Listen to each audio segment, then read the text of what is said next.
Amém. Amém. Glória a Deus. Glória a Deus. Muito alegre de estar aqui mais uma manhã, nessa igreja linda, abençoada, com a presença do Senhor.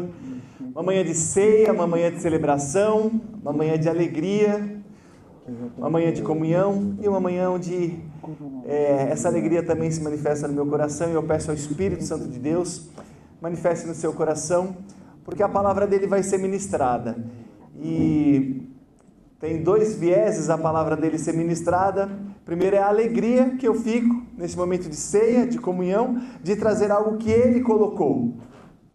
E em segundo lugar, já entrando de uma forma introdutória na palavra, o desafio do Senhor de trazer sempre para a igreja, muitas vezes algo que não é simplesmente servido do desejo humano, mas algo que nós temos a convicção de que Deus está colocando, e é uma palavra de liberdade mesmo, uma palavra de libertação, e unir a igreja dele, cada um de nós, à fonte de água viva, aonde jorra água viva, e não simplesmente ministrar um copo de água, um refrigério, para que a semana que vem você esteja aqui, para tomar mais um copo de água e durante a semana esvaziar, e a semana que vem esteja aqui. Não, a nossa palavra, ela tem o objetivo de realmente que você se conecte com a fonte de água viva, para que você saia daqui, contagie pessoas, possa servir pessoas e voltar sim a semana que vem, não para pegar mais um copinho de água, mas sim para celebrar que a fonte de água viva vive no nosso meio e nos dá liberdade, a liberdade de Jesus, a liberdade que acrescenta, a liberdade que traz alegria, que traz fruto, e não essa liberdade que o mundo dá, mas essa liberdade poderosa de todas as áreas, que começa pela espiritual e é expandida para a área relacional, para a área financeira, mas ela começa aqui. Nada que possa ser servido, que não esteja ligado à videira, à fonte de água viva, que jorra nos nossos corações, vai ser suficiente. Então, que em nome de Jesus, a palavra de Deus venha hoje nos nossos corações, nos conectar com o Criador, com Deus, com Ele que é todo poderoso, justo, santo, digno, e não a qualquer filosofia humana, porque ela é quem vai permanecer quando a gente sair, e vai permanecer ainda que um dia a gente tenha que estar vivendo simplesmente como igreja organismo, mas enquanto Deus permite, a gente ter a bênção de estarmos aqui como comunhão, como organização, e poder trazer essa palavra é um privilégio muito grande. A gente está em uma série, a terceira de 4, se você não viu as outras não tem problema, pode ver, está na internet, mas hoje você vai entender perfeitamente a palavra. Eu vou ler os versículos que dizem respeito, então, a edificação cristocêntrica, aquilo que Deus quer edificar para a sua igreja, nos nossos corações. Eu vou ler esses versículos, que eles representam, na verdade, a manifestação daqueles que são salvos, daqueles que buscam a Deus, daqueles que se submetem ao poder de Deus, e consequentemente as promessas decorrentes disso. Isso está no Sermão do Monte. Eu vou ler esse versículo e nós vamos fazer uma comparação antagônica, em contraposição com a desconstrução religiosa que nós vemos que nós precisamos viver, e Jesus já nos ensinava isso. E aí esse texto vai estar em Mateus capítulo 23, nós vamos ler os versículos relativos à mensagem de hoje, e trazendo ali a atitude que a religiosidade coloca, a atitude que a maneira religiosa de viver ela funciona, e também as consequências não positivas dessas atitudes religiosas, nos incentivando então a ter uma edificação cristocêntrica e uma desconstrução religiosa. E Jesus ensinava isso, essa é a tônica da Bíblia, e nós vamos sempre buscar trazer isso, porque é isso que nos liberta. E quando nós falamos que a palavra, em João fala que a palavra nos liberta, que Jesus nos liberta, então é essa liberdade poderosa e que nós vamos ministrar hoje. É desafiadora, mas eu creio que o Espírito Santo vai cuidar do coração de cada um de nós. O tema de hoje é visionários, né? Dentro dessa série, hoje nós vamos falar sobre visionários. O que é visionários? Explicando rapidamente o tema, que tem a ver com o texto bíblico que nós vamos ler. Pensa aí você, o que é visionários? O que é uma pessoa visionária? Quando a gente olha alguém e fala, nossa, essa pessoa foi visionário, né? Normalmente o visionário é aquela pessoa que vê algo que ninguém está vendo, né? Eu falo, a definição de visionário, ela é mais fácil de entender, ela não é tão, no dicionário, mas o visionário é o louco que deu certo, né? Ele olhou uma coisa e falou, eu vou fazer isso, ninguém acreditou, como deu certo, ele se transformou em visionário. Se desse errado, como ninguém estava vendo ou imaginando, então ele seria louco. Então o visionário, ele é numa definição prática, linguística, é aquela pessoa ousada, com uma certa dose de loucura, no sentido positivo da palavra, que deu certo. E quando nós olhamos para a Bíblia, nós vemos que Salmos 14:1, não é esse o texto, depois você pode conferir, mas ele vai falar que aquele que nega Deus, ele é insensato, tolo, né? Louco. Então a palavra do Senhor, ele vai sempre ligar o distanciamento de Deus, eu vou chamar de insensatez, para não falar a palavra loucura e de repente alguém ficar escandalizado, apesar de que eu vou citar um versículo aqui, que fala que nós somos considerados loucos para o mundo. Mas enfim, a palavra ela vai sempre colocar esse distanciamento, aquele que não se conecta com Deus, aquele que não busca a revelação desse Deus que é nosso Pai, essa paternidade sobrenatural que nós temos acesso. Então esses são considerados loucos. Mas 1 Coríntios 1,18, ele vai dizer para aqueles que somos salvos, aqueles que cremos na palavra de Deus, aqueles que cremos no poder da cruz, a palavra é poder para cada um de nós, e salvação. E aí ela fala que para aqueles que olham para a gente, para aqueles que perecem, para aqueles que ainda não foram alcançados, para eles nós parecemos loucos. Então, na verdade, nós crermos em algo invisível, ele gera para as pessoas que são do mundo uma certa incompreensão, que a palavra chama de loucura. Então, no final das contas, e nós vamos ler o texto agora, nós cristãos que vemos algo que ninguém vê, que é um Deus poderoso, invisível, único, criador dos céus e da terra, nós somos visionários. Então, glória a Deus por isso, e que a gente possa sair daqui seguro dessa palavra e vendo o poder que ela tem quando aplicada na nossa vida e a mudança que isso causa, não só em nós, mas também ao nosso redor, em quem está perto, e o quanto isso é bom e poderoso. Amém? Vamos ler então Mateus 5, o versículo 7. Nós vamos começar hoje no versículo 7. Mateus 5, nós vamos ler o 7 e o 8, dando a continuidade.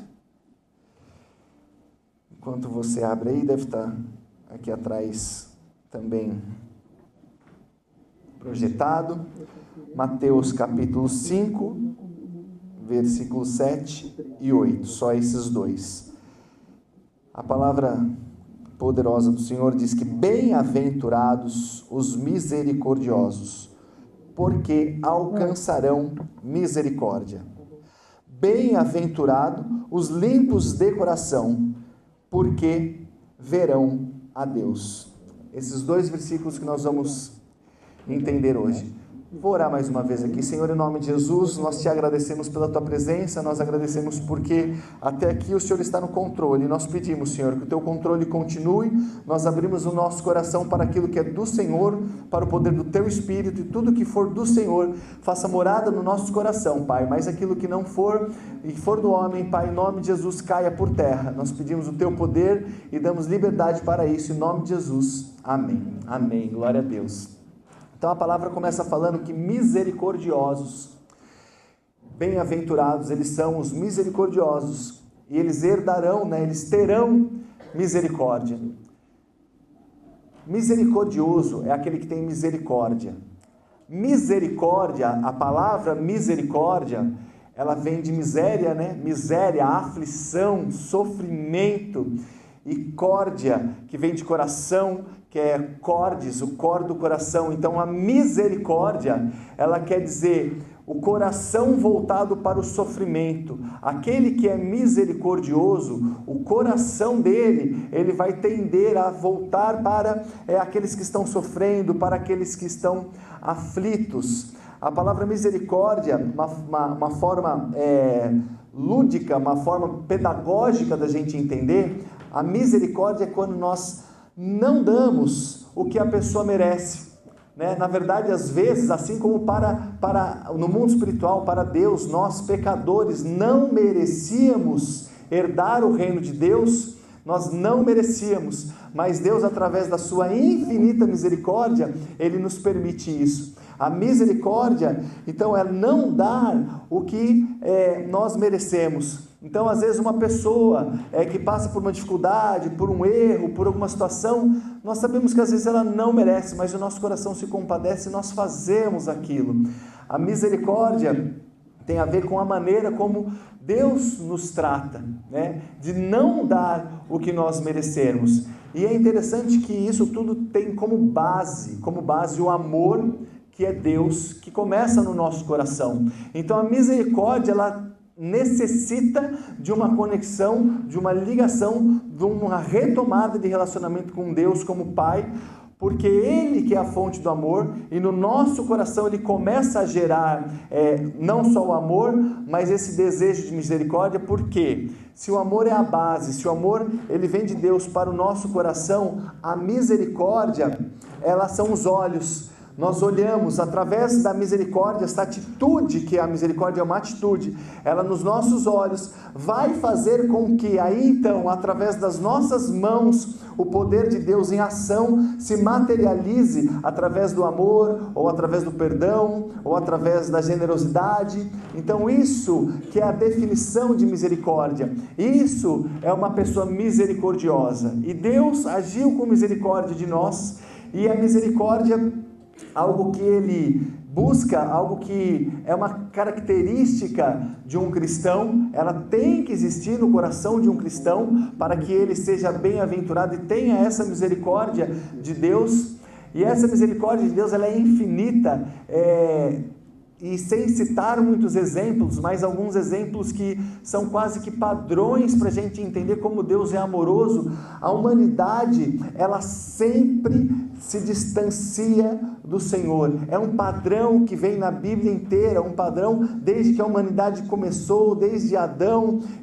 Deus cuida, Deus abençoa, Deus quer dar, Deus quer abençoar, e o homem, pela sua concupiscência, pelos seus desejos, ele vai e se afasta de Deus, e Deus permite com que o homem caminhe de acordo com a sua racionalidade, porque Deus nos fez a imagem e a semelhança dele, nos permitindo com que a gente tome decisões. E aí muitas vezes o homem decide se afastar, mas quando o homem, pelo afastamento, o afastamento de Deus vai gerar aflição, vai gerar o sofrimento, e aí o homem se arrepende. Essa é a tônica da Bíblia, o padrão da Bíblia, e aí o homem volta para Deus, e aí o homem clama a Deus, pede perdão, e Deus é misericordioso e perdoa. O povo de Israel passou isso por séculos e séculos e séculos. Nós olhamos Davi, um homem segundo o coração de Deus, que se não fosse a misericórdia de Deus, teria caído e não teria levantado, mas Deus teve misericórdia. Cada um de nós, se não fôssemos a misericórdia de Deus, quantas vezes nós caímos? E se não fosse a possibilidade de Deus nos dar, da gente ajoelhar e de coração pedir perdão, e Ele novamente nos trata com amor. Paulo, alguém, um religioso, perseguidor, que matava cristãos, se não fosse a misericórdia de Deus. Hoje Paulo é um dos mais importantes ícones do cristianismo, obviamente Jesus é o centro, mas Paulo ele foi quem ampliou e levou de uma forma tão poderosa, na época ali, logo depois de Jesus, para tantas pessoas, a misericórdia de Deus. Se ele olhasse para Paulo e falasse, ele perseguia aqueles que falavam em meu nome, não, a misericórdia de Deus, ela é fundamental. Se elas não se renovassem a cada manhã, nós já teríamos sido consumidos. É isso que a palavra do Senhor fala para nós. E esta misericórdia que Deus pede como característica de nós que somos crentes, vai fazer com que nós recebamos a misericórdia de Deus nas nossas vidas.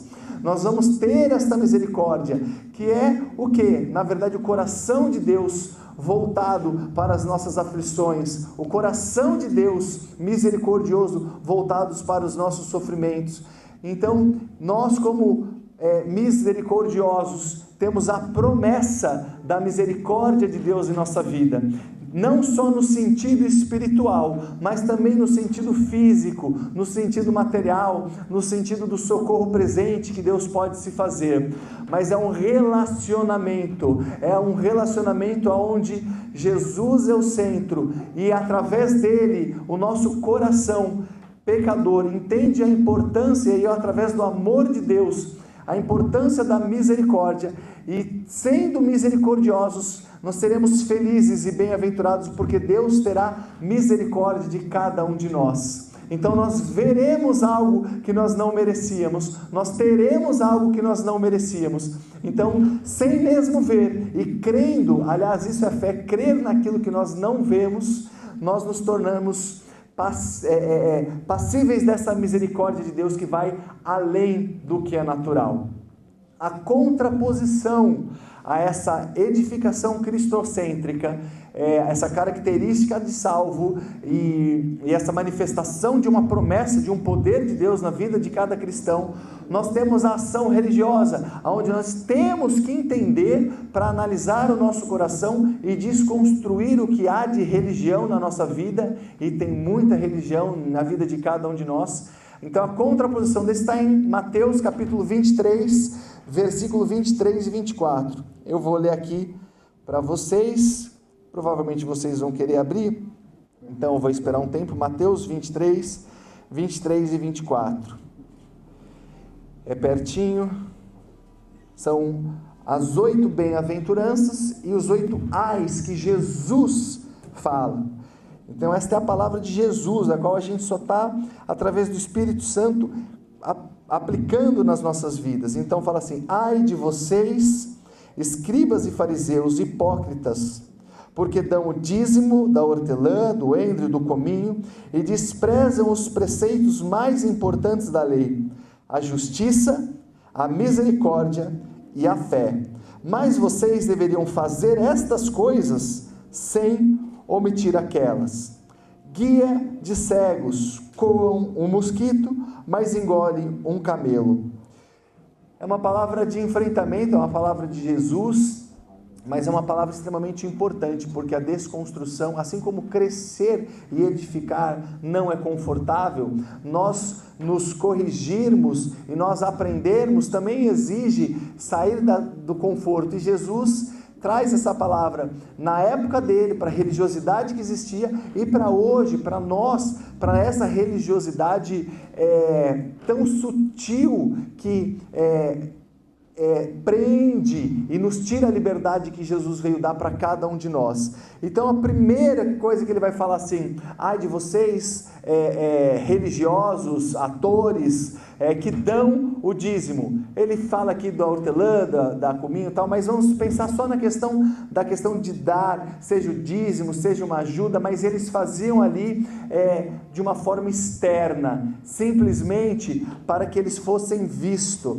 simplesmente esperando um reconhecimento natural. E Jesus vem falar: olha, não é por isso que vocês têm que dar, vocês não têm que dar para que as pessoas vejam, esse não é o objetivo. Isso, se for para fazer assim, nem precisa. Se você for dar para que as pessoas vejam, se você for dar como barganha, se você for dar como um hipócrita, como um fariseu, isso não vai no mundo espiritual surtir efeito. E isso Jesus também nos ensina de uma maneira extremamente aplicável, coerente na nossa vida, que naquela época acontecia, e hoje também, quando ele fala em Mateus 6, ele vai falar assim: você vai dar uma esmola e você fica tocando trombetas para que todo mundo veja, então você está querendo a recompensa dos humanos. Se você recebeu a recompensa, o elogio, o carinho de quem é humano, você não precisa mais receber aquilo que é sobrenatural, porque você já teve satisfeito a sua concupiscência, o seu ego. Você não tem que fazer isso. Agora, se você quer o meu reconhecimento, não precisa ficar falando, faça, e faça para mim. Não precisa divulgar, não precisa de atos externos para que o nosso relacionamento que nasce no coração seja visto, porque Deus conhece o homem no coração. Nós que somos humanos, nós vemos o exterior, nós vemos a imagem, mas só Deus sabe. Por isso que o relacionamento com Deus é único e exclusivamente pessoal. A salvação, o relacionamento é entre nós e Deus, porque só Deus conhece o coraçãozinho de cada um que está aqui, e a maneira e as motivações que nos levam a fazer o que nós fazemos. Também em Mateus 6 fala que quando nós vamos orar, nós devemos orar em secreto. É lógico que a oração na comunidade é importante, mas em Mateus 6 ele fala, tanto o jejum quanto a oração, ele fala assim: o Pai que conhece todos os segredos e te vê em secreto, te recompensará. Então é importante a oração em conjunto, é importante a oração de 2 a 2, é importante e fundamental esse relacionamento, essa comunhão que é incentivado biblicamente, mas a oração em secreto, ela tem algo especial. O jejum, quando a gente faz aquele jejum para Deus, que não precisa ser ficado falando, a palavra diz que Deus, que sabe de todos os segredos e que nos vê em secreto, Ele recompensará. Então aqui a gente olha a importância da gente não trocar a recompensa de Deus pela recompensa humana. E a recompensa humana, ela recebe ali, não é mais dada a recompensa de Deus. Quando nós buscamos a Deus no nosso coração, no nosso íntimo, aí sim a palavra do Senhor fala que a recompensa vai ser dada espiritualmente. Ele continua falando: vocês deveriam fazer estas coisas e também as outras. Ou seja, não é que vocês não devem fazer, vocês fazem por motivos externos, mas o que é o principal, aí ele fala, a justiça, a misericórdia e a fé, vocês deixam de lado. Então vocês fazem algo para externalizar algo, para que sejam vistos, mas aquilo que é o principal da lei, que é justiça, misericórdia e fé, vocês desprezam, o texto fala. A justiça, rapidamente explicando os três para a gente entender o poder da renúncia e entender que o Evangelho, ele é muito mais dar do que receber, ele é muito mais renúncia do que ganho, porque o ganho vem pela recompensa do Pai e não pelos nossos olhos humanos, e a recompensa do Pai sempre vai ser muito maior e muito melhor do que aquelas que nós queremos, porque os pensamentos de Deus são muito além dos nossos, fala em Isaías. Então, o que é a justiça? Nós falamos de justiça na ministração passada, então eu vou falar bem rapidamente. Justiça é quando nós vemos alguém fazendo alguma coisa injusta, nós queremos que ele pague por aquilo. Então a justiça é dar para aquela pessoa o que ela merece. Poxa, a pessoa fez isso, ela tem que pagar por isso. Mas a justiça de Deus é não dar o que ela merece. É você olhar e falar assim: eu vou agir com amor, eu vou perdoar, eu vou agir com compaixão, então eu não vou dar, é renúncia, é não dar o que ela merece. A nossa carne grita, e meu irmão, isso é natural, isso é humano, nós todos temos isso. Nós queremos muitas vezes justiça no trabalho, justiça no emprego, justiça na família, justiça política, justiça social, mas Jesus, ele veio exatamente para fazer o contrário. Ele falou: olha, tenha graça, tenha misericórdia, eu te amei dessa forma, faço mesmo. Então a justiça é isso, é a gente não dar o que as pessoas merecem e agir com amor. A misericórdia, nós já vimos, é não dar o que a pessoa merecia. Ela mereceria estar não salva, ela mereceria ter a condenação eterna como nós, mas Deus misericordiamente permite com que a gente tenha acesso ao céu, nós já falamos hoje. E a fé, na verdade, é a gente acreditar, crer naquilo que não estamos vendo. Isto é a fé, crer naquilo que nós não estamos vendo. Então também tem a ver com renúncia, não é crer no toma lá da cá, não é crer no eu dei, eu vou receber, não, é crer no, poxa, eu não dei o que aquela pessoa mereceu, mas Deus está vendo, eu fiz algo para Deus e ninguém viu, mas Deus está vendo. Então essa renúncia, biblicamente e espiritualmente, tem um poder muito grande. Então a palavra vem nos mostrar o que os religiosos faziam, ações externas, o que eles não faziam, eles não renunciavam, ou seja, nós precisamos evitar ações externas para satisfação pessoal e darmos atenção para as renúncias que Deus exige de nós, como graça, misericórdia e fé.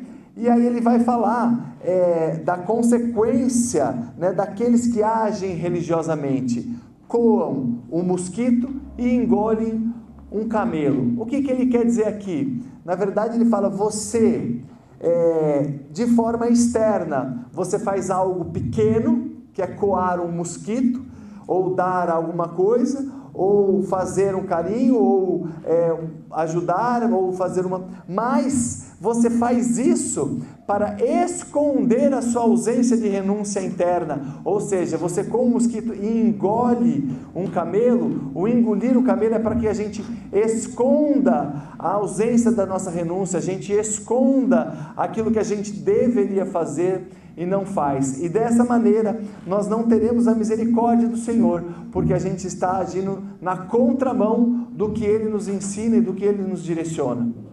Amém? Estão comigo? Faz sentido? Vamos lá, vamos para o versículo 8 de Mateus capítulo 5, e ele vai falar dos salvos novamente, e ele vai falar que bem-aventurados os limpos de coração, porque verão a Deus, verão algo invisível, verão algo que ninguém vê, terão comunhão com esse Deus poderoso que tudo pode, Criador dos céus e da terra.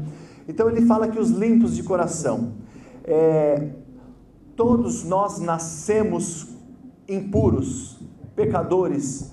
A palavra nos diz que assim como Adão pecou, através de um homem entrou o pecado na humanidade. Então todos nós nascemos com essa herança adâmica, essa herança pecadora, essa herança de impureza. Em contrapartida, a palavra diz que através de Jesus, assim como por um homem o pecado entrou, através de Jesus, por um homem, nós somos limpos, nós somos purificados, nós somos, através de Jesus, santificados, e nos abre reconectando com Deus, permitindo com que a gente tenha novamente essa ligação com o Pai. Então essa limpeza de coração, ela é feita através de Jesus. É algo que muitos de nós sabemos, que é o plano da salvação. Pela queda entrou o pecado, somos todos pecadores e impuros. Através de Jesus Cristo, nós retomamos acesso ao Pai, retomamos a paternidade com o Criador, o Deus que pode fazer tudo, e através disso nós somos limpos, e a palavra diz que os limpos de coração verão a Deus. E isso vai ser sempre, ao contrário do que a gente vê nos ais de Jesus, nas questões religiosas, vai ser sempre de dentro para fora, e não de fora de uma forma demonstrativa. Quando a gente lê em Mateus capítulo 6, versículo 22, ele vai falar que aqueles que têm bons olhos, aqueles que veem com bons olhos, aqueles que têm a visão direcionada por Deus, reconectada com Deus, as coisas são boas, ele consegue visualizar coisas boas, e aquele que tem bons olhos, todo o demais corpo será bom. Olha a importância dessa reconexão, olha a importância dessa limpeza de coração. Nós com bons olhos, nós com o coração limpo, nós vemos as coisas, e aí quando a gente olha as coisas com bons olhos, todo o nosso corpo será luz. E se não é assim, a palavra diz que grandes trevas serão. Então a importância de limpeza, e nós veremos a Deus, verão a Deus. Deus é Espírito, Deus é Espírito, e Ele quer adoradores que o adorem em espírito e em verdade. A palavra do Senhor, ela é sobrenatural, mas Ele nos dá entendimento, não só discernimento espiritual, mas também um raciocínio lógico para a gente entender como é que nós humanamente veremos a Deus se Ele é Espírito. Em primeiro lugar, nós temos que ter o Espírito Santo de Deus. Quando a gente reconhece que somos pecadores, pedimos para que o Espírito Santo de Deus venha morar no nosso coração, aí sim nosso espírito, ele é vivificado através de Jesus, e aí sim, só assim, nós podemos a partir daí, iniciarmos um processo onde nós seremos verdadeiros adoradores e o adorar em espírito e em verdade. E essa reconexão sobrenatural, que é o plano básico de salvação da humanidade, e é para isso que a Bíblia existe, e é para isso que é a nossa função e o nosso propósito de vida, é sermos salvos. Tudo que vai contra isso pode nos tirar a atenção, tudo que vai, coisas boas nos desfocam, mas o principal propósito do Pai é gerar a salvação, reconectar com filhos que em comunhão formem uma família que é chamada de igreja e vivam em harmonia. Esse é o plano de Deus. Tudo que sai disso, tudo que causa desarmonia, tudo que vem tirar essa conexão, ou de uma forma satânica, fazer com que as motivações sejam erradas, porque hoje fazemos muitas coisas boas de forma errada. Então, o que o inimigo faz? Eu falei aqui ontem, quando a gente estava conversando com o louvor, para a gente errar, a gente é humano, a gente erra, o inimigo não precisa nem ter muito trabalho, mas quando ele começa a mudar o significado das coisas e fazer com que a gente esteja na igreja, mas não pelo motivo principal, que é a salvação e a comunhão e o alimento da palavra, mas por outras razões, sejam elas quais forem, ele dessignifica o para que existe a Bíblia, e aí nós vamos para um lugar, vivemos nesse lugar e esquecemos o principal propósito, que é a salvação e a consequente santificação disso. E aí só cada um pode fazer uma análise pessoal da motivação que me leva a estar na igreja. E aí cada um vai fazer essa análise, mas a motivação tem que ser essa. A motivação é o propósito de Deus, a formação de uma família, de filhos de Deus, e essa família viver em comunhão e estar nessa congregação que não tem placas e nem paredes. E nós temos que buscar viver isso e incentivarmos viver isso, porque é isso que Deus espera de cada um de nós. Todas as demais coisas, às vezes boas e que não são pecados, podem ser vaidades, e aí a gente tem que sondar o nosso coração e entender isso, e aí sim, dessa forma espiritual, nós veremos a Deus, nós estaremos em comunhão com Deus, nós teremos a presença de Deus na vida de cada um de nós. Em contrapartida, em relação à religiosidade, a religiosidade que a gente está lendo em Mateus 23, agora a gente vai ler o versículo 25 e 26, Mateus 23, versículo 25 e 26, que vai falar novamente sobre a religiosidade que contrapõe contra essa promessa de conexão, de ver a Deus, de presença de Deus, de vida espiritual, de poder espiritual na vida de cada um de nós.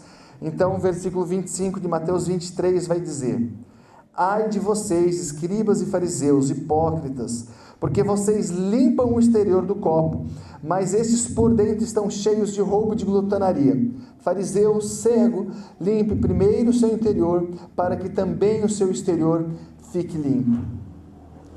Ele vai falar novamente da aparência. Ali ele falou da nossa ação em dar, no versículo anterior que a gente leu sobre a religiosidade, a ação de dar externa, e aqui ele vai falar da limpeza externa, da aparência, da simples aparência, de limpar a parte de fora, mas por dentro a gente estar sendo consumido por coisas que não exaltam o nome de Deus, não glorificam o nome de Deus. Então ele vem e fala assim: poxa, vocês se limpam externamente e deixam de se limpar internamente. a gente, através dos exemplos dos olhos, os nossos olhos e a nossa boca é uma maneira muito importante e prática da gente ver o quanto nós estamos limpos só externamente ou o quanto nós estamos não limpos internamente. Porque quando nós proferimos palavras, né, a palavra do Senhor, ela fala que o que a boca fala, o coração está cheio. Então, quando nós falamos palavras que não edificam a Deus, palavras torpes, palavrão, murmuração, reclamação, esse tipo de ação nos mostra, irmãos, nós fazemos, todos nós fazemos, a gente só tem que, e Deus nos dá o privilégio de entendermos que fazemos e tentarmos nos limpar por dentro, porque isso é função, essa santificação é função individual de cada um. Ninguém pode salvar o outro e ninguém pode fazer com que o outro seja santificado. Isso é uma opção que cada um pode fazer, mas uma das formas da gente perceber isso é a maneira como a nossa boca está se portando. Outra maneira da gente perceber isso, a palavra do Senhor fala que é da árvore que se conhece o fruto. A árvore, a videira, Jesus, ela tem que gerar em nós tudo aquilo que a Bíblia nos ensina, o amor, o cuidado, a compaixão, e quando nós percebemos que nós não estamos vivendo como Jesus gostaria que vivêssemos, aí nós temos que entender que internamente, ainda que externamente a gente esteja crente, a gente esteja na igreja, a gente está dando a paz, mas internamente há algo que nós precisamos mudar, e é isso que Deus espera de nós. Deus espera de nós, e não por mérito, mas como consequência do maior presente que Ele poderia dar para cada um de nós, que é a salvação, é o esforço, é a santificação, é o relacionamento, porque o relacionamento com Deus, quando nós estivermos conectados com Deus, com a videira, quando nós estivermos conectados na fonte de água viva, que joga a água viva, essa limpeza ela vai vir e vai limpar como uma enxurrada. Nós costumamos falar que quando a gente não tem essa enxurrada de fonte de água viva, a gente quer ficar tirando, sabe? A gente quer tirar os nossos pecados ou falar dos outros com a mão, sabe? Olha, isso não pode, isso está curto, essa roupa não está legal, você está isso, você está fazendo errado, não ora alto, ora baixo, faz jejum, não faz jejum, e a gente quer fazer, quando na verdade se a gente se conecta com Deus, a fonte de água viva ela vem numa enxurrada tão grande, que essa limpeza ela é feita de uma forma muito mais leve, muito mais suave, muito mais poderosa. Então o que a gente precisa é não ficar humanamente tentando nos machucarmos, tentando ser mais santos, mas simplesmente nos conectarmos a Deus e falar: Deus, revela o que eu preciso mudar, revela, Senhor, o que eu preciso mudar, mais do que sonhar alto, mais do que qualquer coisa a gente possa sonhar. Não há nada melhor do que ser visionário e ver o invisível, ver a Deus. Qualquer sonho é incomparável com ver o invisível. Quando a gente fala de religiosidade, a gente tem que trocar esse palco que a religiosidade coloca pela intimidade com Deus, porque quando a gente está na intimidade com Deus, a nossa vida não vai ser um palco, a nossa vida vai ser uma vida alegre, vai ser uma vida de contágio, de amor, de sinceridade, de compaixão. Então hoje, igreja abençoada do Senhor, crendo que o Espírito Santo de Deus está aqui, Ele vai nos dar força para que a gente não só entenda o que Ele quer da gente, que é essa conexão, que é tirarmos dessa cegueira espiritual e nos darmos uma visão a Deus, tirarmos dessa ausência de misericórdia e nos tornarmos misericordiosos para recebermos misericórdia, tirarmos essas ações externas e essa limpeza externa para vivermos um verdadeiro cristianismo, e a partir daí a mudança que vem é poderosa, porque a mudança, quando começa na gente, contagia a esposa, contagia o filho, contagia o marido, contagia a vizinha, contagia a sociedade, e é esse cristianismo que a gente tem a convicção que nós viveremos quando cada um incentivar o outro a querer simplesmente mais do que um copinho de água todo domingo, mais uma conexão com a fonte de água viva. E hoje você pode sair daqui com isso, meu irmão. Talvez você já tenha, mas talvez você tenha vindo mais um domingo tomar um copo de refrigério, de água, mas hoje Deus quer te dar mais que isso. Hoje Ele quer falar: vem, se conecta comigo, que sou a fonte de água viva, que eu limpo o que tem de sujeira por dentro, que me traz a visão, que te faz visionário, de ver o invisível, que é muito melhor e maior do que qualquer sonho que a gente possa ter vindo buscar aqui hoje. Amém? Feche seus olhos, vamos orar. Eu vou guiar em oração e você ora de acordo com o que Deus colocou no seu coração. Senhor, em nome de Jesus, Pai, nós te agradecemos e te engrandecemos, porque o Senhor está aqui e o Senhor nos dá a força suficiente para fazermos o que o Senhor quer que nós façamos, Pai. E a Tua palavra diz que o Senhor quer que nós nos reconectemos com o Senhor, que o Senhor nos encha de misericórdia, Pai, que o Senhor nos encha de compaixão, de conexão, para que a gente possa ver ao Senhor.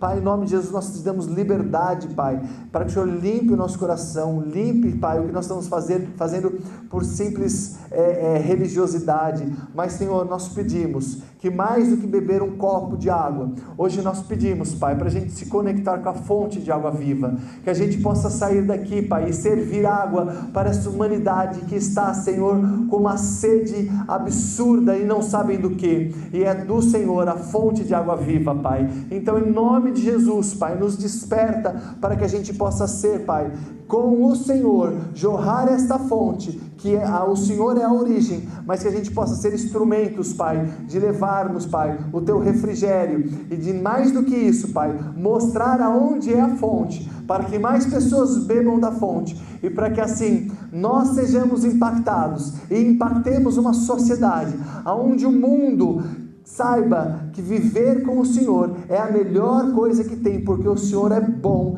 e a Tua bondade dura para sempre. Em nome de Jesus, amém. Amém. Glória a Deus. Daqui a pouco vamos ter a